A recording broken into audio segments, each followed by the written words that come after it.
It is an amazing design. It's the contrast of the black and the white with the strong red. It looks like a real product because it's based on a real product. The entire film problem is energy. How do we power this thing? Well, I want to know if we can get a home energy reactor in our kitchen. It solves the problem of the entire film in one moment. At the end of Back to the Future, when you see this, is when it's like, yo, it's the best movie I've ever seen. The time machine is its own thing. It's this car that's been built into a prop of a time machine. Yet this element, and literally it's just an element of a bigger prop, you know exactly what it is. Very proud to have this in my collection, and I feel very confident that it is used in the series. Sure, I'd love this to be one of the Mr. Fusions from the first film. I don't know if I think it is or not. I certainly feel very confident that the base is and the clamp is. I feel 100% confident that this is a Mr. Fusion from Back to the Future 3. Let's see what we can find out. Here's a cool trivia. Yeah? At what point in the Back to the Future universe, what's the maximum number of DeLoreans in one time period? Okay, so in Back to the Future 2, the DeLorean is there. It comes back. Is it Back to the Future 2 at the end of Back to the Future 2? In the middle of Back to the Future 2, Right? there's 4 DeLoreans in the same. Okay, let's do it. So there's Biff who steals the DeLorean. That's right. Then Marty and Doc follow him. Right? And there's a DeLorean in Doc Brown's house, the one that's from. This is in 1985? No, 1955. Okay. When And Doc, there's when one Biff, in the cave. And there's one in the cave. Oh, So Biff's About younger paradox self. upon paradox Yeah. upon paradox. There's 4 DeLoreans at the same time. This is a piece that I have got it from a collector friend of mine, Rob Klein. He has been collecting Back to the Future material for probably 30 years. So this particular piece was one of 2 considered hero Mr. Fusions. There was the A car and the B car, the 2 hero cars. This particular one was pulled off of the B car at the end of Back to the Future 3. And only to the third one it matches, or? There are different components to the Mr. Fusion. We actually have been able to match the base to Back to the Future 1. Oh, really? Yes. So there is a mystery on how many of these were made and how they would have been swapped or changed out, but we can get into that in a little bit. Mike Sheffy came onto the production. He designed and built this. Apparently he also designed Kit from Knight Rider. So the idea of the Mr. Fusion, kind of the joke behind it, was that Mr. Coffee had become a popular coffee machine where you could make good coffee at home. And so the joke was that in 30 years you'll be able to make good, clean energy. Mr. Fusion is a play on Mr. Coffee. So this is a off-the-shelf coffee grinder by Krups. That coffee grinder was used in the background of Aliens, also in the kitchen. So all these pieces are things that you could just pick up from the store and then put together your own Mr. Fusion. You can see this little part right here, this mark and a couple marks around here. See that right there? When Marty goes back to 1885 in the third film, and he drives the DeLorean through a drive-in movie theater, and he gets up to 88, and while he's driving, you can see those marks. And you see those marks on the Mr. Fusion, the top section of Mr. Fusion.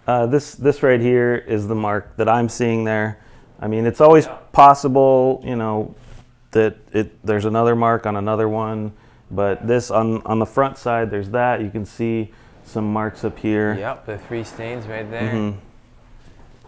And you can see where these bolt holes where it was bolted in for the driving shot, which have changed through the different films. Mm-hmm. How Can it you got turn mounted. Can I see? Just to see. So yeah, you definitely have a lot of marking. Yeah, I mean, I think this is a pretty strong this one screen too. match. So although a piece may look dirty or broken or paint chipping, stuff like that, that's what helps you screen match it to know that this is the one used in the movie. The flaws from production are exactly what you use. Well, look at this one too. This huge mark right there is there as well. So this clearly is that top section Yeah, of the Mr. top Fusion. part. We don't have enough information, I think, from Back to the Future 3 to match the base, or am I wrong? The other thing that we have is later in the film when Doc is about to jump this red clasp. We so have there we go. those marks there. You can see the paint chips off the top of the Mr. Fusion clamp, red clamp, And right then here. Can you see the little mark on the bottom there as well? So the clamp looks the same, but that white piece doesn't have any bolt holes like this one does. It's hard to tell with this because it's a shaky shot. For this type of shot, they could have just filled this with putty, because it looks like there's an indent on the right-hand side. Doesn't look like there's a little bit that could have been filled with some putty. And it looks like, or it was a white bolt. Maybe you're missing the bolt. Or a white bolt could have been inside here, right? Because right now there's no bolt, it's completely disconnected. So if we were to take this off, we can pull this off. Normally there would be a hinge mounted in here, but it doesn't have that anymore. On the other ones, did you see the bolt holes on all the other close-ups? There are bolt holes on some, and some there is not. One other thing that I noticed in comparison to Back to the Future 1 and the later films is the font on Mr. Fusion Home Energy Reactor is different. So the sticker is different and it's in a slightly different place. Like this one is a black sticker with a transparent logo, but there are others where the logo is white and the sticker is transparent. On some, it's a black sticker with a translucent logo. In others, it's a white logo on a transparent sticker so you can actually see right through. So certainly if this was a Mr. Fusion from the first film, it has been sanded down and relabeled and all of that. Now, I would say it's unlikely, but the reason I think it's a possibility is because the base, we have been able to match that to the first film, which we believe is a match. So when Doc backs out of the driveway, he backs right up against the camera. This is number one, right? Yes, this is the first film. There is a paint chipping on the front of this one that has been repainted. Oh, so you could see that underneath? But you can see the impression of that chip right under there. Oh yeah, you could totally see that shape. Unless this piece with that paint chip was molded, and then it would take that impression. That's true, but we have seen a photo of another hero, Mr. Fusion, that the base, same construction as this one, does not have that at the bottom. And we've seen castings from the original mold also that don't have it. That's right. Rob Klein That's has right. some castings of the original mold, and they don't have that chip. Through the course of a film production, a prop is usually modified for different uses for different shots. So in this particular case, these bolt holes were made for when they're doing the driving scenes on location. Yeah. And they want the Mr. Fusion to be stable on the back of the car and not flapping around and bouncing off and breaking and ruining a shot and ruining the prop, right? Back to the Future 1 happened, and there was a few years before Back to the Future 2 and 3 were shot concurrently, where they would have rebuilt missing pieces on the car, and this piece could have been modified between Back to the Future 1 and 2, or it could have been rebuilt from scratch and just reused this piece. And based on our screen matches, I think based on the layers of paint, this could have been that one.